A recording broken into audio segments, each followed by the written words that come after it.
Hoje eu vim trazer para vocês uma review desse monitor aqui, overview da Superframe, monitor Quad HD, primeira review de Quad HD, hein? Só um destaque rápido para essa caixona bonita, hein? Temos cabo DisplayPort, o cabo para energia dele, aqui o que vai segurar o monitor, para quem gosta de um suporte um pouquinho mais fino, né, que não é tão aparente, uma base em V bem simples, e aqui o monitor em si, cara, ele é muito, mas muito pesado.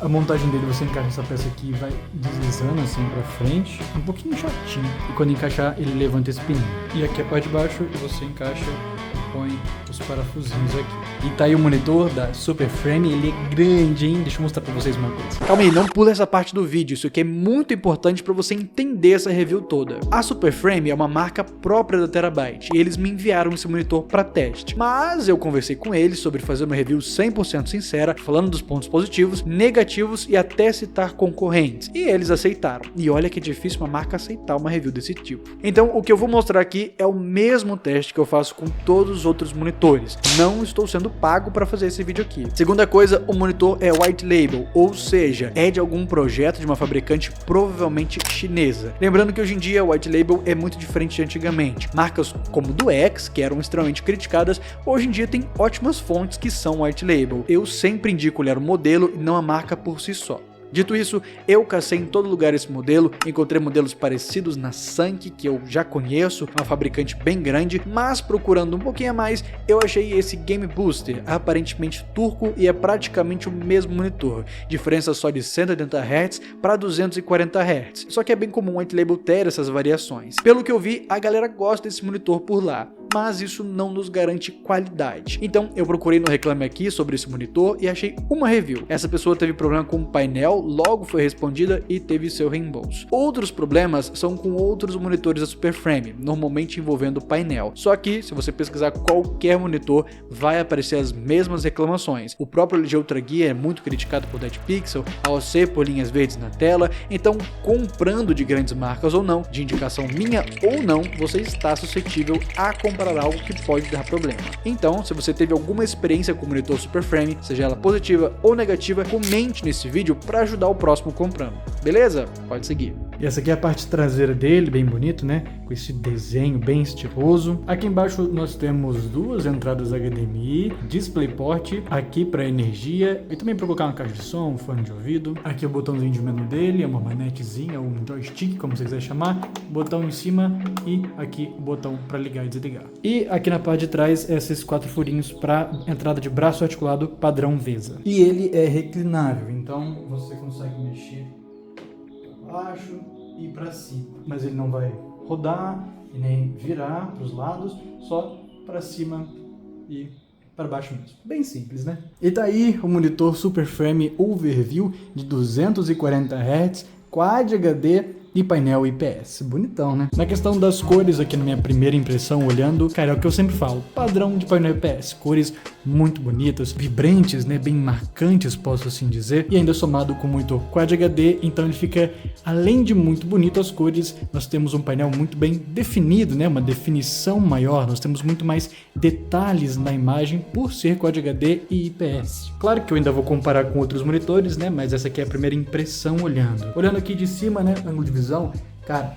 muito tranquilo mesmo, olha só. Bem de lateral, o monitor continua com muita qualidade. Olhando até por baixo, olha só. Não dá nem pra notar, né, a questão de perder qualidade com ângulo de visão. Painel IPS muito bonito mesmo. Aqui no site da Terabyte, né, que é onde é vendido ele, também tem na Shopee, Magazine Luiza, que é onde a Terabyte também vende, mas aqui, preferencialmente no site deles, está R$ 1.070 e por essas especificações que o monitor tem, é um preço bem abaixo da média, né? Eu não vejo ele aparecendo muito em promoção, mas dá pra considerar que esse preço aqui já seja uma promoção, né? Por ele ser mais ou menos R$ 1.200, então tá aí por R$ 1.070. O que eu achei de monitor mais próximo é esse aqui da Rise Mode, também com HD, 240 Hz, IPS. Eu nunca ouvi falar desse monitor, nunca testei na minha vida, mas também ele é R$ 1.500, né? 50% mais caro. E o que eu achei num preço mais próximo, sim, é esse aqui da Asus, 27 polegadas, 240 Hz também, painel Fast IPS, com um preço bem parecido, né? 1.150, só que ele é Full HD, né? Meio difícil de comparar. Falando sobre o menu dele, dele, eu já dei uma olhadinha e, cara, em resumo, ele é um pouquinho confuso, tá? É um menu meio complicadinho de usar. A princípio, o monitor fica aqui na parte do meio, mas eu desci para ficar mais fácil de mostrar para vocês. A primeira coisa que nós temos aqui é para jogos, aí nós temos o overdriver, que eu vou dar uma olhada depois, mira para jogo, visual para o jogo, então nós temos aquelas padrõezinhos de cor que vem, eu não vou me aprofundar nisso, é bem simples. Por algum motivo, nós temos um temporizador, você consegue colocar um cronômetro e ele aparece aqui no cantinho, olha só. Temos contador de FPS, temos aqui as entradas, brilho, equalizador de preto, contraste, DCR. Nós temos aqui também definições de cores, mexendo em gama, temperatura, saturação, padrão que a gente sempre tem em todo monitor. Nós temos aqui também para áudio e as configurações do menu, né, que foi onde eu até abaixei ele. Mas o que importa pra gente é o overdriver e as suas tecnologias, que eu vou mexer em tudo isso para vocês. Nós também temos aqui FreeSync, HDR, vamos testar como fica com HDR ligado. É isso? Não mudou nada. Mas parece que muda mais quando desliga do que quando liga. Parece que ele pisca e volta. Olha só, parece que ele dá só uma piscadinha. Ligado, não muda nada. Mas quando eu desligo, ele pisca e volta.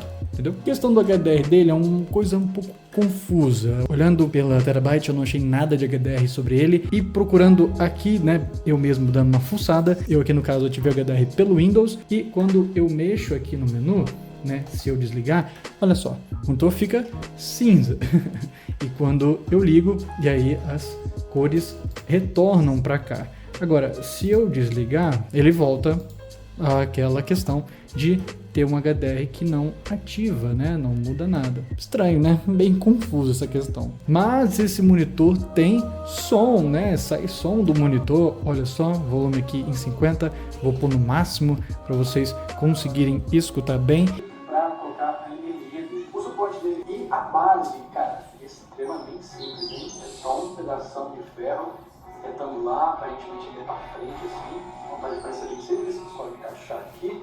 Só por os parafusos aqui, não vai aumentar, vamos ter uma chave um pouquinho maior. Então, como vocês puderam ver, o som não é lá essas coisas, não é nada absurdo, nossa, que caixa de som profissional, mas ele atende o básico, né? Tem um somzinho legal, dá pra você usar ali às vezes, ouvir um videozinho no YouTube, não quer colocar fone de ouvido, já atende com certeza. Não é muito alto, você não vai conseguir colocar o som lá em cima, mas dá pra ouvir tranquilamente. Está ali no seu monitor escutando, dá pra ouvir sem problemas. Falando agora do teste de Ghost nesse monitor, eu toquei com ele com o overdriver desligado e a primeira impressão, né, olhando aqui antes de fazer o teste mesmo, é que ele tem sim um pouco de ghosting. Não é nada muito exagerado, mas é algo bem suave. E lembrando que o overdrive ainda tá desligado, né? Dá pra melhorar isso aqui. Mas vamos fazer o teste desse monitor. E esse aqui é o teste de ghosting dele. A gente tem algo bom aqui. Não é excelente, com ghosting zero, mas a maioria das pessoas já nem percebem esse ghosting jogando. Me lembra bastante o LG Ultra Gear de 144 Hz que eu testei anteriormente. E eu achei aceitável, aquele suficientemente bom para não incomodar quem não é profissional. Com o overdrive desligado, tem esse ghosting imperceptível, mas ativando o overdrive já melhora. O melhor modo dele é o médio, porque no alto já começa um rastrinho de overshooting, esse clarinho que fica atrás dele. E mesmo sendo o FPS, que é um IPS com menor tempo de resposta,